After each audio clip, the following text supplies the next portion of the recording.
Ayan, magandang gabi po sa inyong lahat. Andito po mula yung lingkod. Cell TV Official muli nagbabalik. At yun, tuloy na tayo. Meron lang tayong re-reactionan kung saan ay itong napanood natin na video clip or video. Pero hindi ko alam kung kung kaninong channel ito, ano, na tungkol ito kay Midet. No, kawawa naman. Maunang giingon day, nga ang gaba dili magsaba. No, pakinggan muna natin ito bago tayo magtuloy-tuloy, mga kababayan, mga kamarites. Ayan, magandang gabi po sa inyong lahat. Dito po ako sa aking kwarto. Sabi ni Sis Ana, Rinig nyo? we don't have to focus on one person para tulungan kasi maraming nangangailangan dyan all over the world, lalo na sa Pilipinas. Maraming nangangailangan. So, yun ang kung sasabihin ko, hindi tayo mag-focus sa isang tao lang na tulungan. So, maghahanap tayo ng deserving talaga na dapat tulungan. Alam ko, maraming nalulungkot dyan.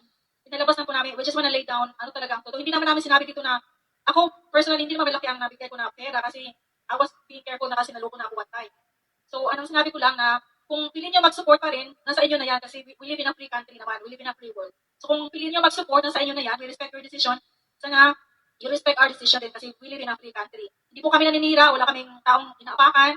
We just wanna be fair and we just wanna do what is the right thing to do. Yan lang po mga kapatid sa nabaintindihan po ninyo kaming lahat. At maraming salamat po and God bless po sa ating lahat. So, sasagutin ko lang to si Sano. Ikaw girly po, M.E. Ayan, ang heights, what happened? Again, babalik naman kay Em. Itong live na to, maraming. Sana, ito girly, hindi ka ba nanonood? Yung reactor niya dyan. Araw-araw naglalay, binabanggit kami sa comment section. Kami ni Ma'am Ana Rita. Pero pinalagpas namin ilang araw for your information. Ayun, nagkakit ko. Pakisagot, wala naman kami sinasabi nito o ano. Kaya ikaw naman mapaliwanag. Alam mo, Medet, alam ko na nanonood ka ngayon. Ni minsan, hindi ka niloko. Malaki ang respeto namin sa iyo. Kasi tumatok ka na rin. So, ayun, naputol po.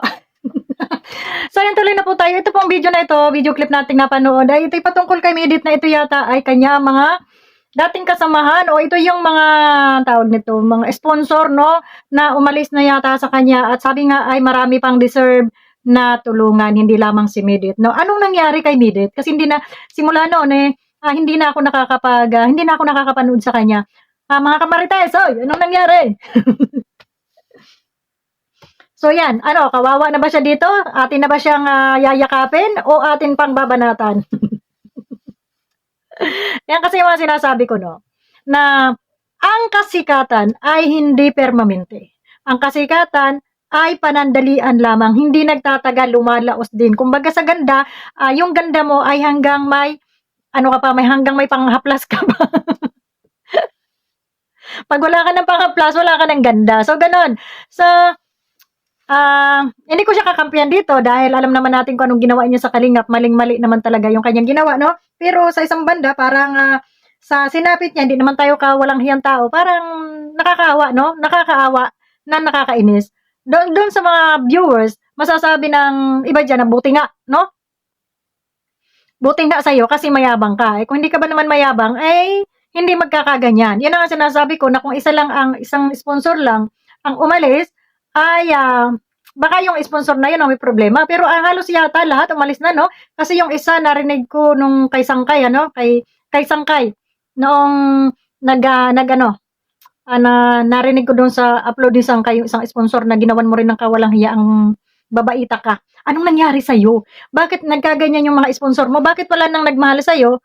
At bakit ang tawag nito, ang daming bumabati ko sa'yo. Asan yung Akala ko ba sikat na sikat ka? Bakit nagkaganon? Kakaawa ka naman. Kung hindi ka kasi traidor, ay di sana, ay hanggang ngayon, ay mahal ka pa rin sa Kalingap. Nasa Kalingap ka pa rin.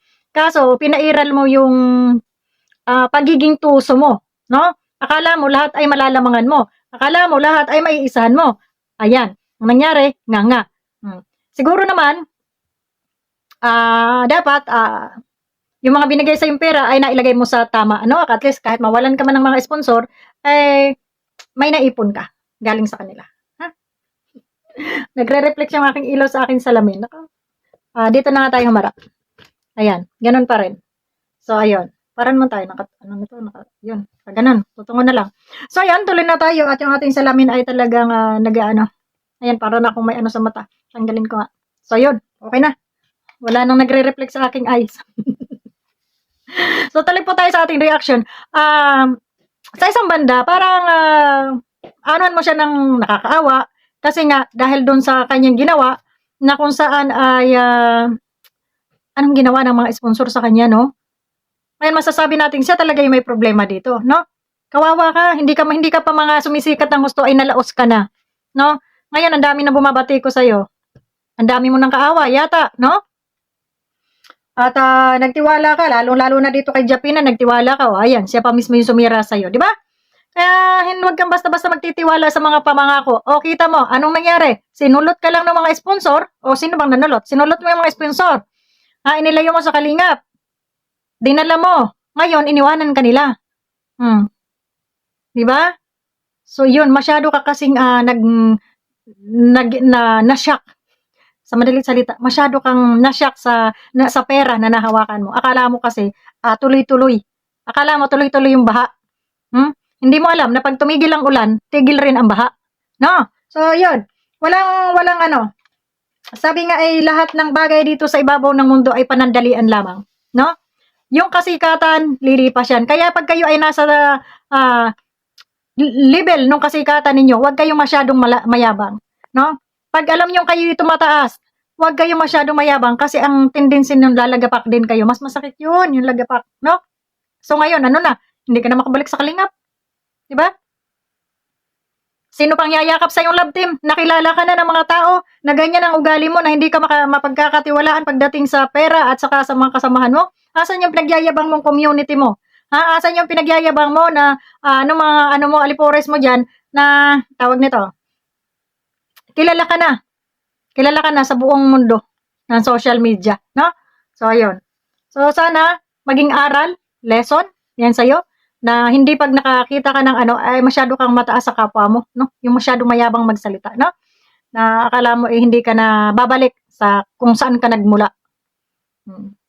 Di ba? Kaya, dapat pag ang tao dapat pag nagkameron ka, yung kung ano yung dati na hindi ka pa kilala, na walang-wala ka, kung magkamayroon ka man, dapat ganun pa rin yung level mo. No? Dapat ganun pa rin. Hindi yung basta na lang, tawag dito, nakatikim ka lang ng karangyaan, lumabas na rin yung yabang. O, ngayon, anong mangyari sa'yo? Nag-iisa ka na. O, may kakampi pa ba ito si Manok na Pula? May kakampi pa ba ito? O baka si Japina? Kasi binabanatan kami ni Japina kanina. Nakatabnil yung aming pagmumukha doon ni Banat Bagsik. Hello sa'yo, Japina. Unang-una, hindi ako makikinig ng iyong mga patutsada dyan dahil alam ko na pag pinakinggan kita, imbes na ako'y magalit sa'yo, ako mamamatay ng tawa. Alam mo kung bakit? Lahat ng pinagsasabi mo ay puro katangahan, kapalpakan. O, parehas lang kayo nitong medit mo. Itong Manok mong Pula, di ba? Sa sobrang yayabang, ayan ang resulta. Baka mamaya, ang medito, kaparehas mo na rin, no? Mayayabang. Dito sa mga taong ito, imbis na yung kaawaan mo sila o bigyan mo sila ng simpatya, hindi. Lalo ka pang mabubwisit sa mga pagmumukha nila, sa mga ginagawa nila, no? So, yun lang. Yun lang yung aking reaction for today, na walang permanente dito sa mundo, hindi ko mo kay sikat ka, akala mo ay naka-permanente ka na doon sa iyong kasikatan. Hindi. Ang lahat ay may hangganan, ang lahat ay panandalian lamang, kaya maging aral sa ating lahat na ang kasikatan ay wag natin masyadong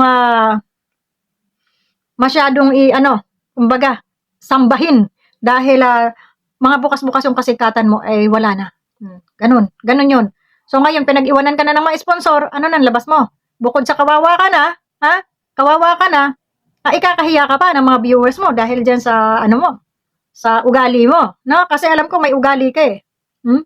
May ugaling katraidoran. Kaya siguro itong mga sponsor mo ay pinag-iwanan ka dahil trinaidor mo sila. Siguro lang. I'm not sure. Baka.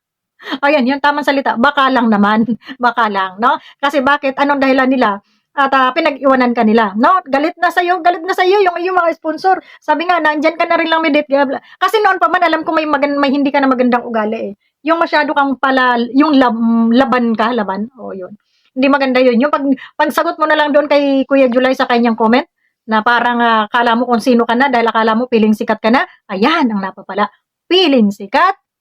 Ang gaba, dili magsaba, ingon pa sa Bisaya. So, yun lang. Good luck and God bless na lang sa'yo. Sana makakuha ka ulit ng maraming sponsor.